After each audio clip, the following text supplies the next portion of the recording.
बिस्मिल्लाहिर्रहमानिर्रहीम। अस्सलाम वालेकुम। आपका उर्दू रीडर नादिर का घर और उसका नया सफ़ा। आज हम पढ़ेंगे ऊपर एक कमरा है। ऊपर एक कमरा है, उसमें एक पलंग है। उसमें एक पलंग है।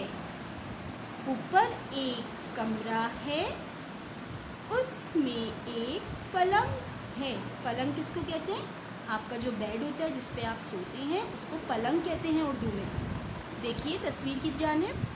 जी हाँ, ये एक कमरे का मंज़र है और यहाँ पर एक पलंग भी मौजूद है।